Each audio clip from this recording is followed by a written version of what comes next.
नमस्कार दोस्तों, मैं शभय राजपाल।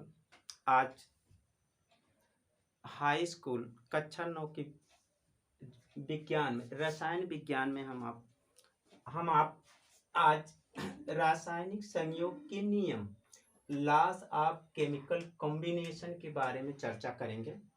मतलब कोई भी पदार्थ कैसे आपस में संयोग करते हैं, उस संयोग या संयोजन की क्या नियम होते हैं, मतलब यौगिक किन किन नियमों का पालन करते हैं, आज हम इस पे चर्चा करेंगे। रासायनिक संयोग के नियम, लॉज ऑफ केमिकल कॉम्बिनेशन। देखिए क्या है, रासायनिक संयोग के दो नियम हैं। पहला नियम क्या है? द्रव्यमान संरक्षण का नियम। ये पहला नियम क्या है? द्रव्यमान संरक्षण का नियम, या अंग्रेजी में इसको कहते हैं लॉ ऑफ मास कंजर्वेशन। द्रव्यमान, मास, कंजर्वेशन, संरक्षण। तो द्रव्यमान का संरक्षण, ये क्या है? द्रव्यमान संरक्षण का नियम, लॉ ऑफ मास कंजर्वेशन, जिस पर हम इससे पहले हमने इस पर चर्चा कर इससे पहले हमने द्रव्यमान संरक्षण पर चर्चा किया था। उसके बारे में बताया था कि मतलब द्रव्यमान का संरक्षण कैसे होता है। रासायनिक अभिक्रिया में अभिकारक तथा उत्पादों का कुल द्रव्यमान क्या होता है, वो समान होता है। रासायनिक अभिक्रिया के पहले हमने जो अभिकारक का इस्तेमाल किया है उसका टोटल द्रव्यमान, टोटल मास, और रासायनिक अभिक्रिया के परिणाम स्वरूप जो प्रोडक्ट या उत्पाद बने हैं उसका टोटल द्रव्यमान क्या होता है? इक्वल होता है। इस तरह से बराबर होता है, यानी कि अभिकारक का कुल द्रव्यमान और उत्पाद के कुल द्रव्यमान दोनों आपस में बराबर होते हैं। इसी को क्या कहते हैं? इसी को कहते हैं द्रव्यमान संरक्षण का नियम। यानी कि क्या है कि उसमें रासायनिक अभिक्रिया में क्या होता है? द्रव्यमान का लॉस नहीं होता, न तो द्रव्यमान का लॉस होता है और न ही द्रव्यमान की गेन होता है, बल्कि क्या है, अभिक्रिया के पहले जितना द्रव्यमान होता है उतना ही मास या द्रव्यमान क्या होता है? अभिक्रिया के बाद होता है। इस पर हमने पहले से ही चर्चा कर चुका हूँ। और ये द्रव्यमान जो होता है, ये मास कंजर्वेशन जो होता है, द्रव्यमान संरक्षण जो होता है, यह संरक्षित होता है। अभिक्रिया के पहले टोटल मास, अभिक्रिया के बाद प्रोडक्ट का टोटल मास क्या होता है? आपस में बराबर होते हैं। इसी को क्या कहते हैं? द्रव्यमान संरक्षण का नियम, लॉ ऑफ मास कंजर्वेशन कहते हैं। लेकिन हम आज इस क्लास में, वीडियो की इस क्लास में हम क्या है, आज दूसरे नियम, रासायनिक संयोग का जो सेकेंड लॉ है, दूसरा नियम वो क्या है? स्थिर अनुपात का नियम, लॉ ऑफ कांस्टेंट प्रोपोर्शन, इस पर चर्चा करेंगे। क्या है दूसरा रासायनिक संयोग का जो दूसरा नियम है वो क्या है? लॉ ऑफ कांस्टेंट प्रोपोर्शन, स्थिर अनुपात का नियम, हम इस पे चर्चा करेंगे। अब देखिए स्थिर अनुपात का नियम, स्थिर अनुपात का नियम, इसमें क्या है? लेवोसिये तथा अन्य वैज्ञानिकों ने बताया कि कोई भी यौगिक दो या दो से अधिक तत्वों से मिलकर बना होता है। लेवोसिये, जिनको फादर ऑफ केमिस्ट्री के रूप में देखा जाता है, जाना जाता है, उन्होंने तथा उनके समकालीन अन्य वैज्ञानिकों ने बताया कि कोई भी यौगिक दो या दो से अधिक तत्वों से मिलकर बना होता है। इसमें तत्वों का अनुपात स्थिर होता है, चाहे इसे किसी भी स्रोत से प्राप्त किया गया हो। बात क्लियर है, एकदम स्पष्ट है कि लेवोसिये तथा अन्य वैज्ञानिकों ने बताया कि कोई भी यौगिक दो या दो से अधिक तत्वों से, मतलब यौगिक बनाने में कम से कम दो तत्व चाहिए या फिर दो से अधिक तत्व, कोई भी यौगिक दो या दो से अधिक तत्वों से मिलकर बना होता है। इसमें तत्वों का अनुपात स्थिर होता है, निश्चित होता है, चाहे इसे किसी भी स्रोत से प्राप्त किया हो गया हो। समझ रहे हैं? तो इसमें देखिए क्या है, कोई भी XYZ कोई भी कंपाउंड या यौगिक लीजिए, उसमें वो यौगिक किससे मिलकर बने होते हैं? तत्वों से मिलकर बने होते हैं। और ये तत्व क्या होते हैं? एक निश्चित, एक स्थिर अनुपात में मिलकर यौगिक का निर्माण करते हैं। समझ रहे हैं? तो अब देखिए, हम उदाहरण के तौर पर लेते हैं। पहला जो एग्जाम्पल होता है वो क्या है? उदाहरण के रूप में लेते हैं जल। जल क्या है? ये कंपाउंड है, एक यौगिक है। जल क्या है? ये एक यौगिक है। और ये जल जो है किससे मिलकर बना है? दो तत्वों से मिलकर बना है। एक तत्व क्या है इसमें? हाइड्रोजन। पहला तत्व क्या है इसमें? हाइड्रोजन है। और दूसरा तत्व क्या है? ऑक्सीजन है।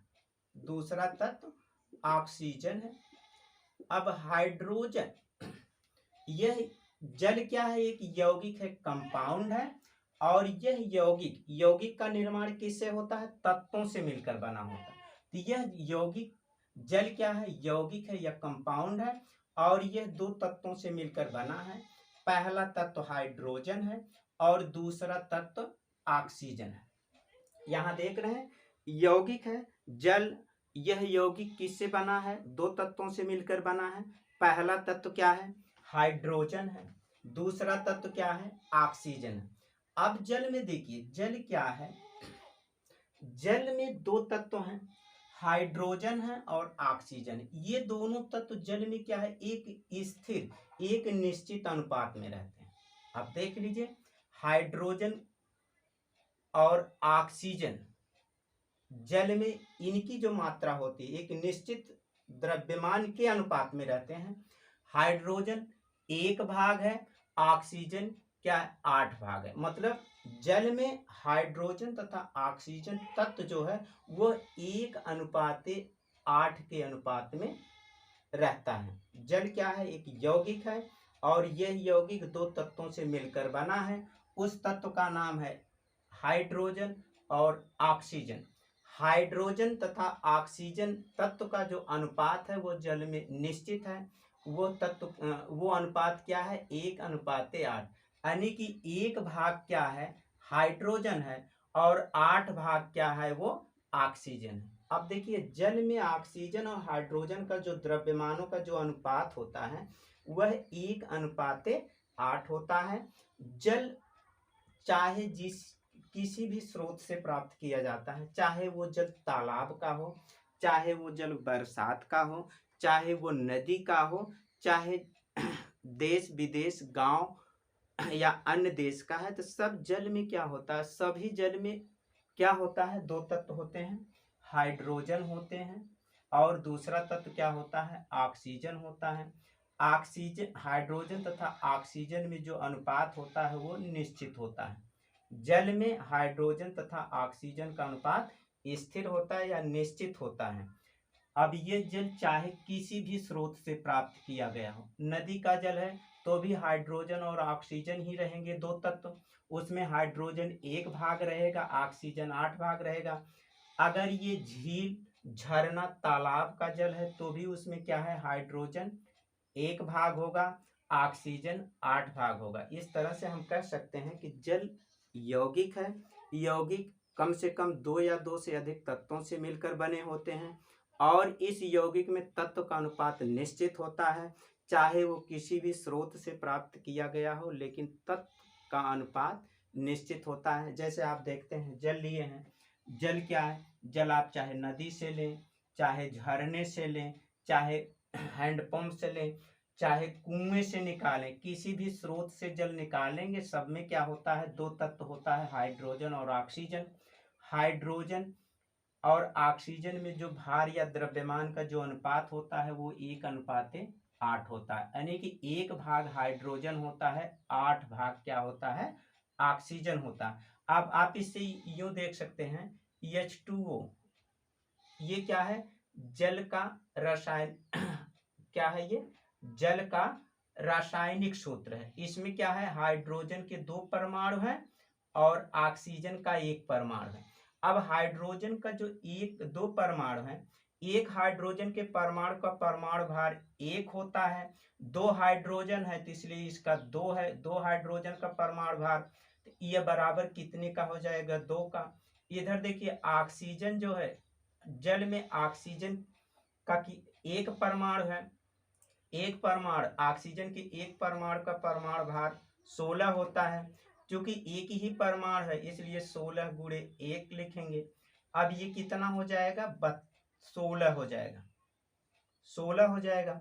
अब यहाँ देख लीजिए ये 2:16 हो गया। अब ये क्या हो जाएगा, 2 × 2 2 8 16, ये क्या हो जाएगा अंत में 1:8। यानी कि जल में हाइड्रोजन हाइड्रोजन तथा ऑक्सीजन का जो अनुपात होता है वो 1:8 होता है। हमेशा क्या है कि जल कहीं से भी किसी भी स्रोत से यदि हम जल प्राप्त करते हैं, कोई भी है, नदी है, तालाब है, झरना है, समुद्र है, लेकिन यदि वो जल है, सिर्फ जल है, उसमें जो होगा दो तत्व होंगे, हाइड्रोजन होंगे और क्या होगा, ऑक्सीजन होगा।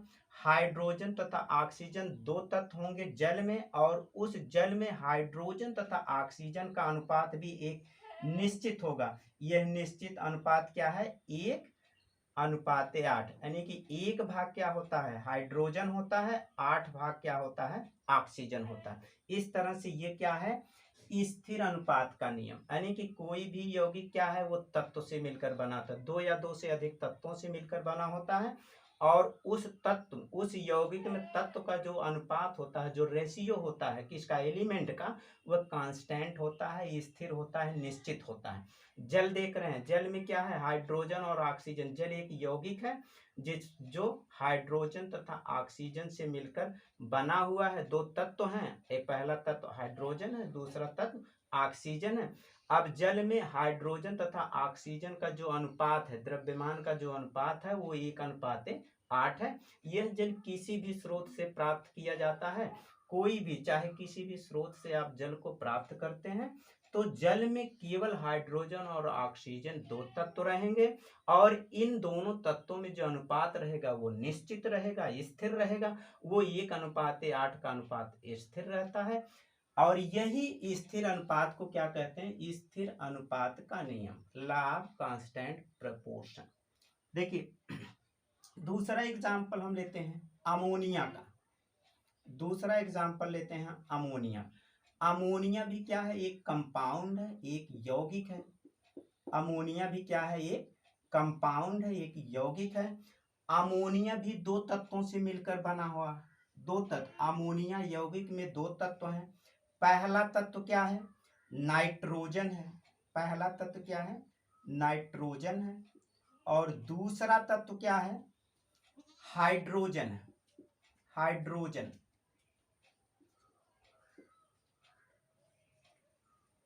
दूसरा तत्व क्या है, हाइड्रोजन। पहला तत्व नाइट्रोजन है। दूसरा एग्जाम्पल जो हम ले रहे हैं, पहला एग्जाम्पल तो क्या हो गया, ये जल हो गया। दूसरा एग्जाम्पल क्या हो गया, अमोनिया। अमोनिया भी एक यौगिक है, कंपाउंड है। यह अमोनिया यौगिक दो तत्वों से मिलकर बना है। पहला तत्व है नाइट्रोजन, दूसरा तत्व है हाइड्रोजन। यह नाइट्रोजन और हाइड्रोजन अमोनिया का क्या है, इन दोनों तत्वों से मिलकर, नाइट्रोजन तथा हाइड्रोजन दोनों तत्वों से मिलकर अमोनिया यौगिक का निर्माण हुआ है।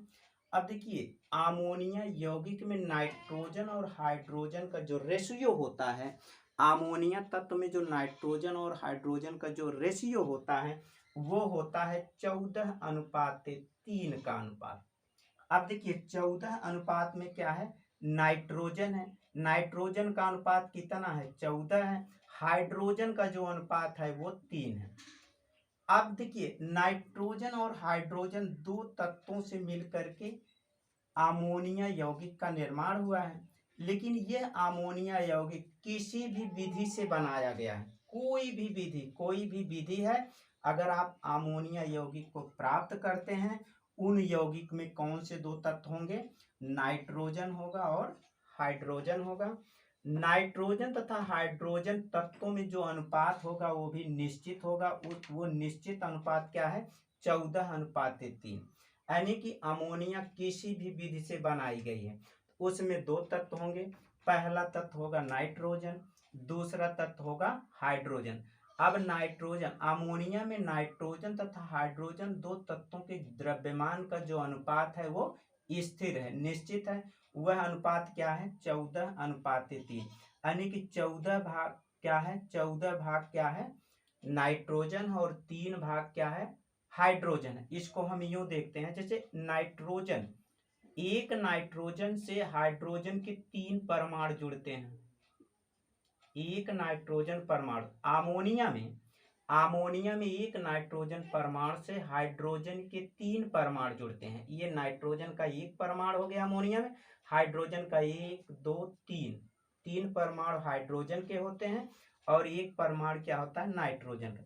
नाइट्रोजन के एक परमाणु का परमाणु भार होता है 14 और हाइड्रोजन के एक परमाणु का परमाणु भार होता है 1, लेकिन हाइड्रोजन के 1 2 3 परमाणु हैं, इसलिए 1 गुणे 3, यानी कि ये कुल कितना हो जाएगा 3 हो जाएगा। यहाँ नाइट्रोजन का एक परमाणु है तो नाइट्रोजन के एक परमाणु का परमाणु भार 14 होता है, तो यहाँ 14 गुणे 1, इस तरह से ये क्या हो जाएगा 14 हो जाएगा और ये क्या हो जाएगा 3 हो जाएगा। इस तरह से आप देख रहे हैं कि अमोनिया में नाइट्रोजन, अमोनिया यौगिक में नाइट्रोजन तथा हाइड्रोजन के द्रव्यमान का जो अनुपात है वो क्या है 14:3 है। इस तरह से अमोनिया किसी भी विधि से बनाया गया हो, किसी भी स्रोत से, किसी भी विधि से आप अमोनिया प्राप्त करते हैं, सभी अमोनिया यौगिक क्या होते हैं एक समान होते हैं। उसमें क्या है नाइट्रोजन और हाइड्रोजन दो तत्व होते हैं। नाइट्रोजन तथा हाइड्रोजन का जो परमाणु का जो द्रव्यमान है वो स्थिर होता है, निश्चित होता है। वो अनुपात क्या है नाइट्रोजन और हाइड्रोजन में जो अनुपात होता है 14:3 का अनुपात होता है। इसी तरह से हम देख सकते हैं, तीसरा एग्जाम्पल लेकर के देख सकते हैं। तीसरा एग्जाम्पल क्या है कार्बन डाइऑक्साइड है, कार्बन डाइऑक्साइड, ठीक। कार्बन डाइऑक्साइड देखिए क्या है, ये यौगिक है, कंपाउंड है। अब ये कार्बन डाइऑक्साइड जो यौगिक है वो दो तत्वों से मिलकर बना हुआ है। पहला तत्व है कार्बन और दूसरा तत्व है ऑक्सीजन, ये दो तत्वों से मिलकर बना हुआ है। कार्बन डाइऑक्साइड यौगिक में कार्बन तथा ऑक्सीजन का जो अनुपात होता है वो होता है 12:32। क्या होता है 12:32 होता है। मतलब कार्बन डाइऑक्साइड में कार्बन तथा ऑक्सीजन का जो रेशियो होता है वो क्या होता है 12:32। यह रेशियो जो कार्बन डाइऑक्साइड का है वो हमेशा स्थिर रहता है, निश्चित रहता है, चाहे ये कार्बन डाइऑक्साइड यौगिक किसी भी विधि से प्राप्त किया जाता है। जैसे आप देखिए, अगर कार्बन को वायु में जलाते हैं तो कार्बन वायु में उपस्थित ऑक्सीजन के साथ क्रिया करके कार्बन डाइऑक्साइड गैस बनाती है। अब इस गैस में दो तत्व हैं, कार्बन है और ऑक्सीजन है, और कार्बन डाइऑक्साइड में जो दो तत्व हैं कार्बन और ऑक्सीजन, उनमें कार्बन और ऑक्सीजन के द्रव्यमान का जो अनुपात है वही रहेगा 12:32 ही रहेगा। ये पहला स्रोत है। मान लीजिए दूसरा स्रोत है, अगर हम कैल्शियम कार्बोनेट को अगर हम गर्म करते हैं कैल्शियम कार्बोनेट को गर्म करते हैं तो भी हमको कार्बन डाइऑक्साइड गैस प्राप्त होती है। यह कार्बन डाइऑक्साइड गैस और यह कार्बन डाइऑक्साइड गैस का स्रोत अलग अलग है। इसको कार्बन को सीधे वायु में जलाए हैं तो कार्बन डाइऑक्साइड प्राप्त हुआ है। यहाँ कार्बन डाइऑक्साइड गैस जो हमने प्राप्त किया हुआ है वो कैल्शियम कार्बोनेट यानी चूने के पत्थर को हमने हीट करके प्राप्त किया। यहाँ देखिए कार्बन डाइऑक्साइड गैस का स्रोत दूसरा है, यहाँ कार्बन डाइऑक्साइड गैस का स्रोत चूना पत्थर कैल्शियम कार्बोनेट है। अब देखिए दोनों अलग अलग स्रोत हैं, ये कार्बन डाइऑक्साइड के दो अलग अलग स्रोत हैं, लेकिन दोनों यौगिकों में क्या है कार्बन और ऑक्सीजन ही दो तत्व हैं, और कार्बन और ऑक्सीजन के तत्वों में जो अनुपात है वो 12:32 का ही अनुपात है, एकदम कांस्टेंट है, स्थिर है, निश्चित है। इस तरह से हम कह सकते हैं भाई कोई भी यौगिक है, इस तरह से हम कह सकते हैं कि कोई भी यौगिक है वह दो या दो से अधिक तत्वों से मिलकर बना है और ये तत्व यौगिक में एक निश्चित स्थिर निश्चित अनुपात में रहते हैं, चाहे यह यौगिक किसी भी स्रोत से किसी भी विधि से प्राप्त किया गया हो।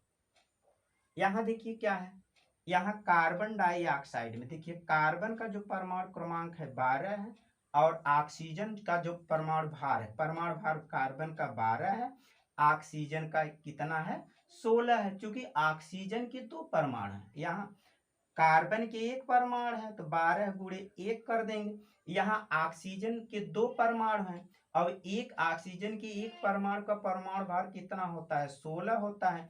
क्योंकि ऑक्सीजन के 2 परमाणु है इसलिए 16 गुणे 2, इस तरह से ये हो जाएगा 12 गुणे 1, ये 12 हो जाएगा और ये क्या हो जाएगा 16 गुणे 2, ये 32 हो जाएगा। ये क्या हो जाएगा 32। इस तरह से आप देख रहे हैं 12:32 का अनुपात कार्बन डाइऑक्साइड यौगिक में कार्बन तथा ऑक्सीजन के बीच यह अनुपात है। कार्बन डाइऑक्साइड गैस किसी भी स्रोत से प्राप्त करते हैं, लेकिन वो कार्बन डाइऑक्साइड यौगिक में एक ही तत्व दो निश्चित तत्व होते हैं, कार्बन और ऑक्सीजन। कार्बन और ऑक्सीजन का तत्व का अनुपात कार्बन डाइऑक्साइड में निश्चित है, वो अनुपात क्या है 12:32 है। और देख रहे हैं कि ये जो 12:32 है यह कांस्टेंट है, स्थिर है, निश्चित है। यह चाहे आप कार्बन डाइऑक्साइड किसी भी विधि से बनाए हैं, ये कार्बन को ऑक्सीजन के साथ जला करके कार्बन डाइऑक्साइड बनाए हैं तो भी कार्बन और ऑक्सीजन में अनुपात 12:32 है। ये कार्बन डाइऑक्साइड को आप कैल्शियम कार्बोनेट को गर्म करके प्राप्त किए हैं तो भी कार्बन और ऑक्सीजन का जो अनुपात है वो 12:32 है। इस तरह से हम देख रहे हैं, चाहे वो जल यौगिक हो, चाहे वो अमोनिया यौगिक हो, चाहे वो कार्बन डाइऑक्साइड यौगिक हो, सभी यौगिक क्या हैं 2 या 2 से अधिक तत्वों से मिलकर बने हुए हैं। और इन सभी यौगिकों में क्या है, जो उनके तत्व हैं वो एक निश्चित अनुपात में रहते हैं। यहाँ देख लीजिए, जल में जो हाइड्रोजन और ऑक्सीजन 2 तत्व हैं, इन तत्वों का जो अनुपात है वो 1:8 है। यह अनुपात क्या है, जल के सभी जल के अणुओं के लिए क्या है, एक निश्चित है, स्थिर है, चाहे वो जल किसी भी स्रोत से प्राप्त किया गया हो। यहाँ देख रहे हैं सब 1:8 के अनुपात में ही स्थिर है। यहाँ देखिए दूसरा जो एग्जाम्पल है अमोनिया। अमोनिया भी क्या है, यौगिक है। यौगिक आप जानते हैं 2 या 2 से अधिक तत्वों से मिलकर बने होते हैं। अमोनिया यौगिक नाइट्रोजन तथा हाइड्रोजन 2 तत्वों से मिलकर बना हुआ है। अमोनिया यौगिक में नाइट्रोजन और हाइड्रोजन का अनुपात एक निश्चित अनुपात है, स्थिर अनुपात है, वो क्या है 14:3 का अनुपात है। अब यहाँ देख लीजिए कार्बन डाइऑक्साइड गैस जो ये भी एक कंपाउंड है, यौगिक है, जिस ये 2 तत्वों से मिलकर बना हुआ। पहला तत्व क्या है कार्बन, दूसरा तत्व क्या है ऑक्सीजन। अब ये कार्बन और ऑक्सीजन कार्बन डाइऑक्साइड में एक निश्चित रेशियो में है, निश्चित अनुपात में है, वो अनुपात है 12:32। अब कार्बन डाइऑक्साइड में कार्बन तथा ऑक्सीजन का अनुपात निश्चित है, चाहे ये कार्बन डाइऑक्साइड किसी भी स्रोत से बनाया गया हो। इस तरह से हम कर सकते हैं स्थिर अनुपात के रासायनिक संयोग के नियम में। स्थिर अनुपात का जो नियम है उसमें कोई भी तत्व 2 या 2 से अधिक तत्व, कोई भी यौगिक 2 या 2 से अधिक तत्वों से मिलकर बना होता है और ये तत्व उस यौगिक में एक निश्चित या स्थिर अनुपात में रहते हैं। इसी स्थिर या निश्चित अनुपात को क्या कहते हैं, स्थिर अनुपात का नियम। प्राउस्ट ने भी बताया, प्राउस्ट के अनुसार किसी यौगिक में तत्व, प्राउस्ट के अनुसार किसी यौगिक में तत्व सदैव एक निश्चित द्रव्यमानों के अनुपात में रहते हैं। प्राउस्ट ने भी यही बात बताया, उन्होंने भी यही परिभाषा दी कि किसी यौगिक में तत्व सदैव एक निश्चित द्रव्यमानों के अनुपात में रहते हैं। कि जैसा कि अब तक आपने यहाँ सब यौगिकों में देखा, एक जल है, अमोनिया है, कार्बन डाइऑक्साइड, कोई भी यौगिक है, इस यौगिक में जो तत्व है, इस यौगिक में जो तत्व है वो एक स्थिर अनुपात में है, चाहे ये यौगिक किसी भी स्रोत से या किसी भी विधि से बनाए गए हों। लेकिन उसमें जो तत्व हैं वह एक निश्चित तथा स्थिर अनुपात में रहते हैं। Thank you.